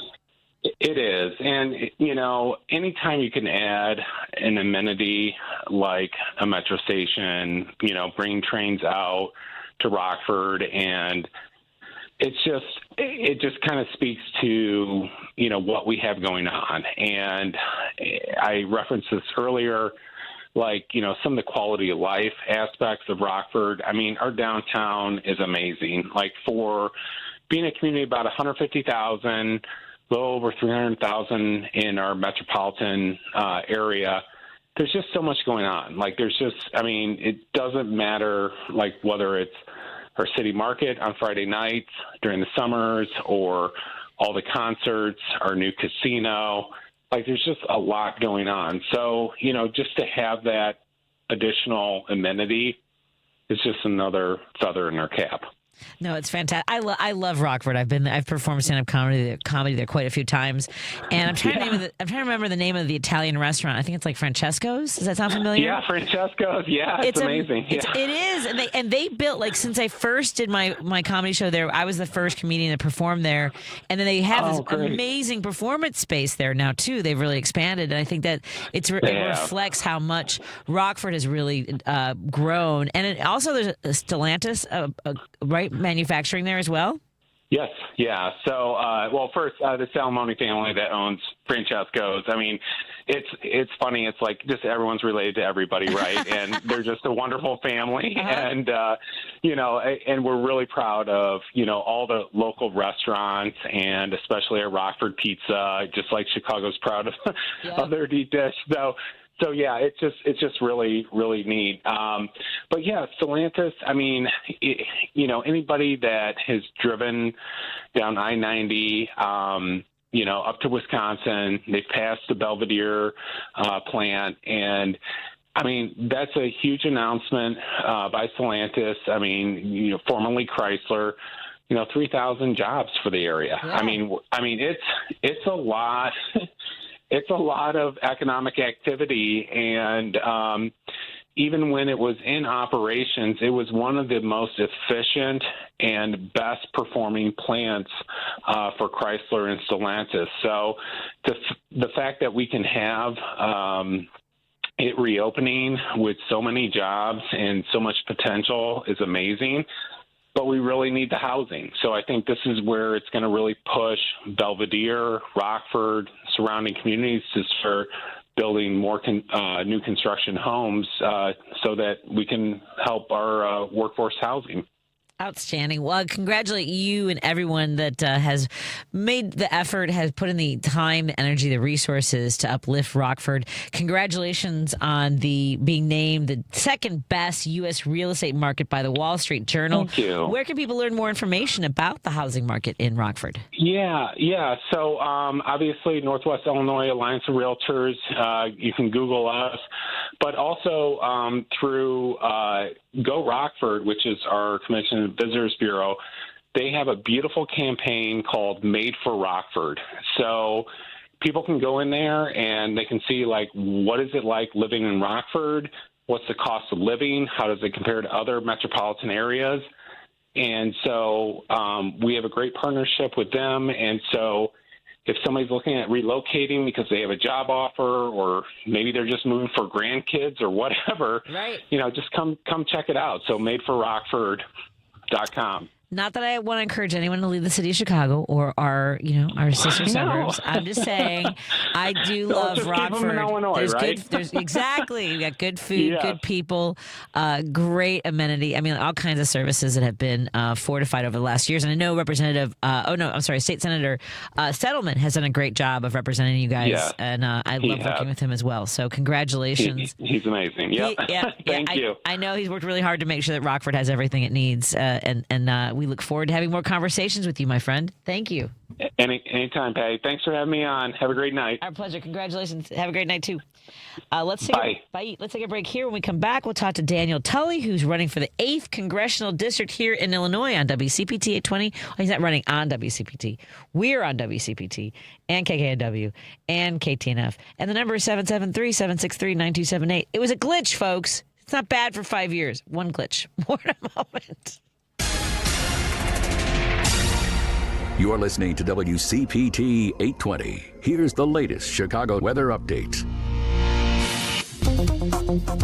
I'm meteorologist Ray Miller from the Weatherology Weather Center. Look for clear skies tonight with a low of 53 degrees and southwest winds at 15 to 30. Wednesday, lots of sun and a high temperature of 59 with northwesterly winds at 15 to 30 miles an hour. Wednesday night, clear with a low near 40 and northwest winds at 10 to 20. Thursday, lots of sun with a high temperature around 56. And for Friday, chance of rain with a high of 62. That's the latest Chicago weather update. Right now, it's 59. This is Chicago's Progressive Talk, 820 AM, WCPT Willow Springs, and online at WCPT820.com, where facts matter. Every 40 seconds, a child is reported missing. That's 2,000 children every single day. It's a heart-wrenching reality that we can no longer ignore. Find the Children is a nonprofit organization dedicated to helping find missing kids. You can be a part of their mission by donating your unwanted vehicle, running or not. Call 1-800-775-5622. We guarantee that you will receive the maximum tax deduction. We provide fast, free pickup with 24-hour response. Call 1-800-775-5622. Find the Children provides crucial resources to help find missing children and educational materials to teach kids how to recognize and avoid predators. Our recovery programs have a proven track record of reuniting kids with their families. It's time to act. Donate your unwanted or unused car. Help us build a world where every child is safe. Pick up the phone and call 1-800-775-5622. Together, we can bring these kids home safely. This advertisement was paid for by Cars R Us and Find the Children. Hear that? That's the sound of your life. Perfectly imperfect. Beating in rhythm to the world you've created. But every time you drive after drinking, the music gets drowned out. Your life sounds pretty great. Don't let a buzz ruin it. Buzz driving is drunk driving. Don't drive buzzed. A message from NHTSA and the Ad Council. Chicago's Progressive Talk, WCPT 820, where facts matter. Union Strong Chicago continues to lead the way with progressive values and in preserving democracy. Your support of the Minocqua Brewing Company Super PAC efforts in Wisconsin and beyond strengthens the fight against MAGA Republicans. You can now purchase progressive beers like Labor Lager, Love Wins Fruited Sour, and the Resistance IPA in Chicago at Rogers Park Provisions, Diversity Beer, Wine and Spirits in Lakeview, Park West Liquor, Wine and Beer in Lincoln Park, Logan Square Liquors, and Tip Top Food and Liquors in Westtown.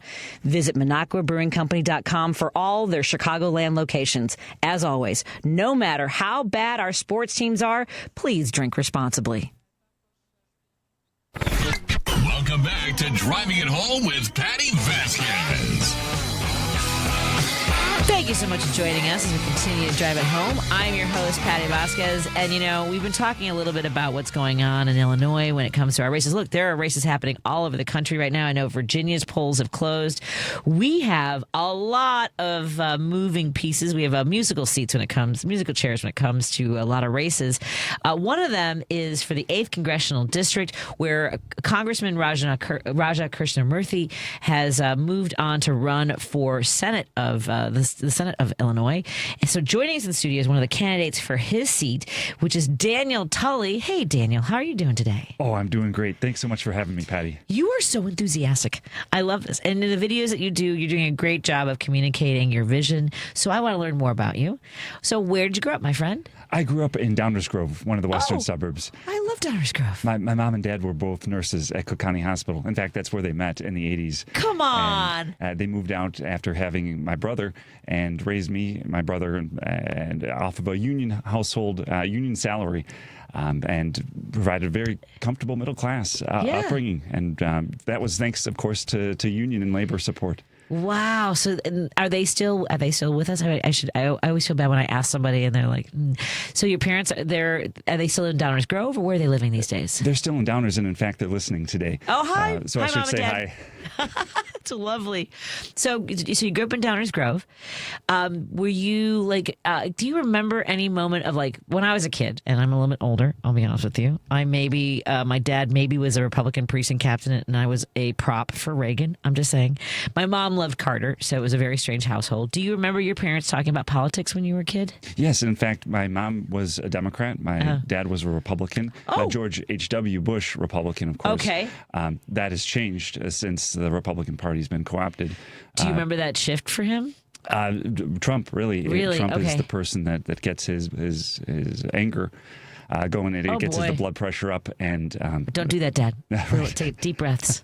Exactly. But I remember growing up at the dining room table, my parents talking about different views on political issues, and at the end of the day, they still loved each other. They still had a household together, and they made it work. Exactly. I've been telling these stories too. Continue. And so it's possible. It's just more recently, politics has become more of a divided sphere where people who see different issues differently decide that they have to create an enemy of the other side. And that's, I think, comes from the top, from our president really coming down the golden escalator in 2015, having that impact on our politics. That's something that we need to actively fight against. So you remember your parents, being able to disagree on policy but still love each other, have a warm, loving household, right? What, in high school, do you remember, not a lot of teenagers really follow politics. Were you following politics as a kid? I wasn't following politics as much. I was interested in making the world a better place, but I saw different vehicles. My parents raised me to see it being very important that we improve people's lives. So they would take me to PADS, Public Action to Deliver Shelter. It's a program out in the suburbs where volunteers can go and make beds for the unhoused and make meals, and you can have an impact on people on an individual basis. And that's what they taught me what to value. But fast forward, as you were saying, in high school, I was a theater kid.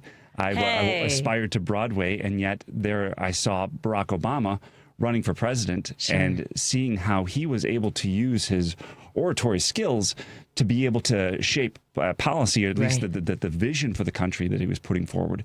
That was so compelling to see that there was an application for public speaking skills and for interest in delivering messages that could have not just that individual impact, but a broad swath of society could be impacted and could feel their lives improved by government policy. He often said, government is neither inherently good nor bad. It all depends on the people you put in there and what decisions they make.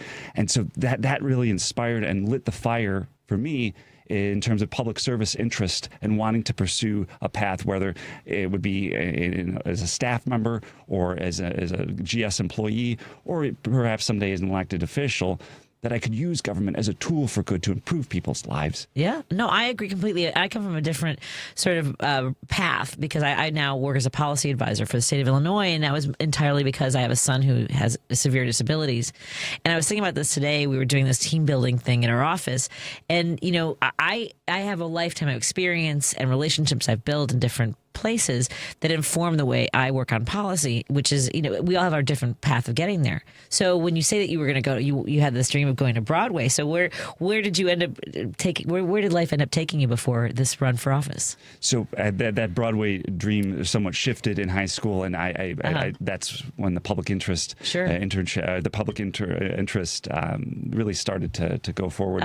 And so in college, I studied political science and international studies, did several internships, one with Senator Durbin in Chicago, one later on with Senator Durbin in D.C., worked for Lieutenant Governor Sheila Simon as an intern, also for the Cook County Public Defender's Office, then took a year in between undergrad and law school to work for Lieutenant Governor at the time, Sheila Simon, full-time as a policy analyst, and then later on as her Director of Constituent Services, and got to write letters to everyone from inmates to Boy Scouts. Wow. Folks all from across the state looking to engage with the leadership of the state. And I thought that was a very interesting look at who was contacting the state, but also folks facing really difficult challenges. Nobody really thinks I'm facing a problem, I should contact the lieutenant governor. So oftentimes these were problems that other areas of government or other levels of government or even other officers at the state level had declined to help. And so those interesting challenges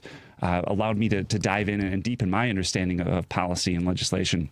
Yeah. And from there, went to law school, interned for Barack Obama's White House in the White House Counsel's Office, interned for the Navy Marine Corps Trial Judiciary, and after graduating law school, decided to take two paths simultaneously. On one hand, go to the private sector to be able to pay off $200,000 of loans that I had to take out for law school and for undergrad. At the same time, maintain an active pro bono practice, helping Venezuelan migrants apply for temporary protected status and work permits. But at the same time, joined the U.S. Army Reserve JAG Corps and have been in for 8 years, including 3.5. You look like you're 28. What is happening right now? Like, seriously, I'm sorry. Go ahead. Continue with this 80 years of life you've lived in whatever number of years you have. You mentioned the 80s, so I don't know. Go ahead. Well, I'm flattered. I actually just turned 35 this weekend. It's not better than 28. Everything you've done. Continue. Yes. Gosh, thank you. So I've been in the Army Reserve for 8 years, 3.5 on active duty. So, first assignment was at Army Futures Command, helping shift acquisition focus from COIN, counterinsurgency operations, to LISCO, large-scale combat operations, what we were calling then near peer, but really now peer, versus China and Russia. Really getting ready to be ready to deter and if necessary win those types of conflicts. From there, deployed for a year with a joint task force to the Middle East on the counter-ISIS fight. Although our primary offensive operations were against ISIS, our primary defensive operations were against Iranian threat groups. After that, spent a year at Fort Bragg, both with the 82nd Airborne Division and another unit on Bragg. And then most recently worked at U.S. Indo-Pacific Command, the Geographic Combatant Command for the Indo-Pacific, where I was using my Chinese law LLM law degree on how to strategically support a partner in that region and counter Chinese influence.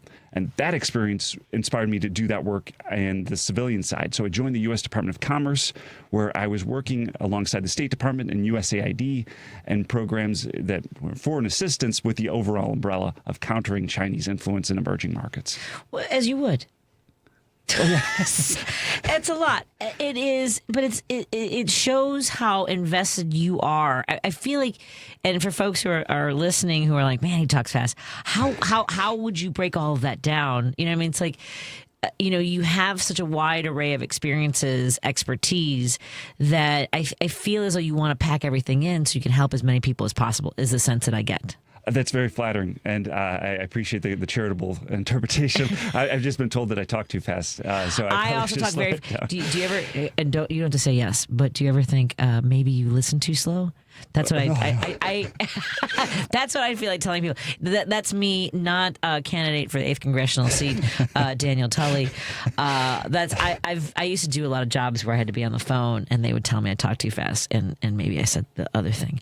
We're going to take a break here, and we're going to learn more about your vision for what you want to bring to Congress, because obviously we need people with experience, with passion, with a vision of what is next. Because a lot of us think, well, okay, you're running for office. It's not just about, we don't want to just claw things back. We want to know that it's going to be better than even it was before. So let's talk a little bit about that with Daniel Tully, who is running for the 8th Congressional District. You can go to dantully.com. That's DANTULLY.com. More in a moment on WCPT 820. KKW. I'm going to do it again. 1150 in Seattle and KTNF AM 950 Minneapolis, St. Paul. Thank you all so much for tuning in. By the way, it's 773-763-9278. See, I remember. Joan Esposito, live, local, and progressive. Very happy to welcome John Fugelsang back to our airwaves. Joan, I love CPT so much. I've had so many good times at your studio, and I just want to thank you for what you do. I think what you do is just so smart and so positive and strong and moral, and you model for these liberals how to do it with intelligence and guts. Always intelligence and guts. Joan Esposito, weekday afternoons 2 to 5 on WCPT 820. This is WCPT telling you how you can shop blue. Are you looking to get that new computer so you can do great things like surf the web, find Heartland Signal, and stream WCPT? Let's look at some computer companies that support the Democratic Party. Lenovo donates $56,000 to the Democratic Party in 2024. That's 89% of their donations. While Hewlett-Packard, or HP, donated $383,000 to the Democratic Party, as well 89% of their donations went to Democrats. Apple donated $4,701,347 to the Democratic Party. Microsoft donated $5,397,633 to Democrats in 2024, while Sony donated $1,268,000 to the Democratic Party in 2024. That was 95% of their donations, everybody. This has been WCPT telling you how you can shop blue. As farmers and ranchers, stewardship of the land comes naturally. Your work keeps our water clean, improves the soil, and enhances wildlife habitat. It also provides countless benefits, not just for you and your family, but for millions of Americans who depend on this region every day without even realizing it. Thank you for being stewards of America's prairie for all of us. Take a moment to find out how conservation pays. Visit conservationpays.org. Chicago's Progressive Talk, WCPT 820, where facts matter. You're listening to Driving It Home with Patti Vasquez.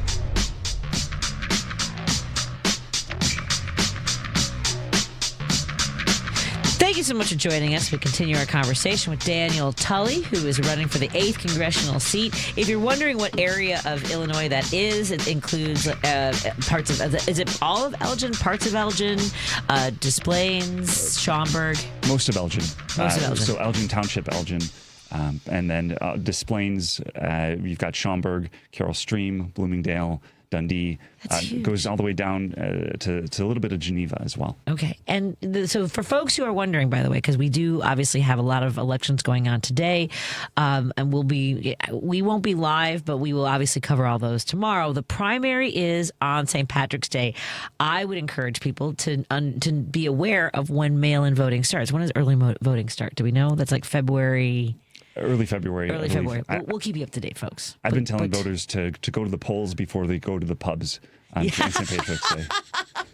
You know, I maybe looked out when I ran for office. It was vote Patty on St. Patty's Day because it was also St. Patrick's Day in 2020, different circumstances. My biggest question to any candidate running for federal office is, what do you see your role in not just putting us back together, but making life better for Americans, and even it was before this disaster of a presidency? Absolutely. It comes in layers. And the very first layer is standing up for the rule of law. Mm-hmm. See, I've spent my career advising foreign countries on how to improve their legal systems, whether that was in the military in Iraq or with the U.S. Department of Commerce, funded in part by USAID and the State Department, in emerging markets throughout the Asia Pacific. And in those places, I would go to meet with those foreign officials, understand what they were looking to accomplish, and then reach out to experts from the World Bank or other institutions, or even from the U.S. government, to offer ways of getting there, and then convening meetings of stakeholders to get their buy-in and get the input from the local officials so that we could accomplish that goal. And now, even though I was successful in helping other places, I see my own country Isn't that crazy? as suffering more from corruption, and our institutions are under threat daily from this president. And so I see it as an imperative to stand up for the rule of law, to stand up for the institutions that have upheld our government for as long as we've had a country. So that's a very base layer. On top of that, we need to shift our economic focus away from working for the most well-off in our country to work for the people that are the vast majority of Americans, working families. I mentioned at the outset that I grew up in a union household, and that type of one income job that can provide a comfortable middle-class upbringing is just so rare these days. I want to be an advocate for not only labor and unions, but also to be an advocate for shifting economic focus. And one of the pieces that I'd like to bring up is shifting our tax code. There are so many different areas where we could improve. I would propose, and it's on my website as well, that we equalize, or at least to readjust the tax rates for income earned from wages and income earned from interest on investments. I don't see a strong policy basis for saying you earn your income from working a job and earning a wage, therefore you should be taxed higher than people with passive income and offshore accounts. Exactly. So I see that as a piece. I see the threat from AI to our job market. Oh my God! We've often talked about automation and the threats to all sorts of different jobs that are across industries. Oftentimes, knowledge workers, for instance, attorneys, were deemed immune. But we have already seen how AI tools right now that exist have been taking the jobs and reducing the need for entry-level attorneys. And I'm not only here to advocate for attorneys, I'm here to advocate for justice. Yes, exactly. For all people who work for a living, whose jobs will be on the line when we have these AGI, artificial general intelligence, LLM language models there that will be displacing a lot of the population from their jobs. And that's not 20 years, that's not 30 years, that's within a decade from now. And so we need to form human first policies to make AI a tool, not a master of where we're going. And that takes conscious effort of the legislature to convene stakeholders from not only industry, but also nonprofits, from people that are thinking about these problems, rather than have Congress debating on whether or not it should actually be open. Right now, our Congress and our government are so distracted by the basic elements of their jobs that we can't plan ahead for those challenges that are coming very rapidly at us, including climate change. We often talk about climate change as being one niche issue. Climate change is an issue that is embedded in every single issue, whether that's the military or energy or AI. There's an element of the climate for everything. So all that to say, we need to be thinking about these challenges that we're facing now and that are going to be exacerbated by the passage of time, rather than getting the very basics wrong as this Congress is doing. When you mentioned that seeing our democracy and our judicial system, I mean, it's mind blowing to me. What do you see as far as the future of our Supreme Court? I mean, would you suggest or lobby for or encourage expanding the Supreme Court? Because I don't know how we get anything done with the way it is now, with no accountability. I mean, the fact that Clarence Thomas is on these multi-million-dollar trips and acting like it's no big deal. Oh, I didn't know I was supposed to tell you everything I was doing. Like, what are your thoughts on that? It's abhorrent that the justices of the Supreme Court can get away with what they're doing. Every judge layer and justice layer of the federal court system is subject to an ethics code. It's the 9 Supreme Court justices that are exempt, and that has to change. Yes, that should be a priority of the next Congress, as well as, I think, adjusting term length from life to, we can debate the number of years, but 18 years, 12 years, somewhere along those lines, where a party, Republican or Democrat, can't install someone in their 40s and then expect for the next 40 or 30 years that person will be locked in. I don't think that's good for democracy. Perhaps it made sense when it was first being designed. Life expectancy was maybe 55, 60. Exactly. And so we need ethics reform, and we also need to reform the terms and we also need to insulate from political from political pressure. We see President Trump talking about how he wants a certain outcome and he can count on his justices. We need to make sure that they're insulated from the president. Well, I feel like we have to have more conversations with Daniel Tully. One more thing before I ask you to give your 30-second pitch. Where are you on healthcare? I support expanded access to health care. I like to talk about Medicare for all. However, I'm a little bit cautious about Medicare because Medicare Advantage plans, I think, often take advantage of seniors. And so I think we need to improve Medicare, but we also need to expand access so that there's universal coverage. Everybody should have access. See, when I left my job earlier this year, from working for the federal government in March, I didn't have any health care and I didn't know what I would do. And I actually got sick, and that felt like a very scary thing. Yeah.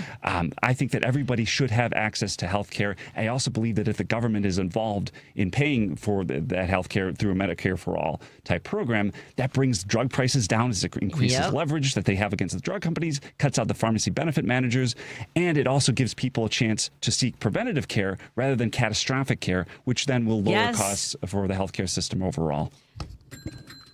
Sorry, I'm just trying to ding my bell.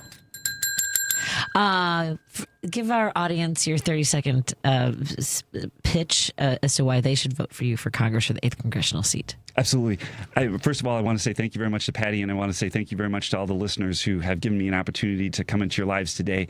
I have spent my career advising foreign countries on how to improve the rule of law. My own country now is under attack, and I want to stand up and defend it.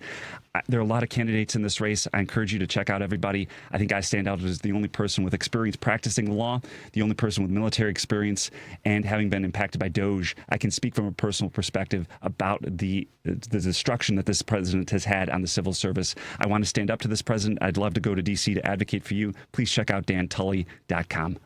He knows how to do 30 seconds. Look at that brain. Dan, it was a pleasure to meet you. Thank you so much to your campaign manager for introducing us, because I know he does great work, and other campaigns. That's Bill Gorski. And I want to thank Lady B for everything tonight. Thank you to all our sponsors. Thank you to Are You Really Winning? Go to find Are You Really Winning and make sure that you or the people in your life are getting the help that they need if you find yourself addicted to gambling. Thank you to Source Solar. Go to source.solar. Pride Coffee Roasters, pridecoffeeroasters.com, and Minocqua Brewing Company. Daniel, be well, and I hope to have you back in studio when your schedule allows, because I know you're going to be busy. Just go get them. Good night, everybody. Finding great candidates to hire can be like, well, trying to find a needle in a haystack, but not with ZipRecruiter. Its powerful technology actively finds and invites qualified candidates to apply to your job. So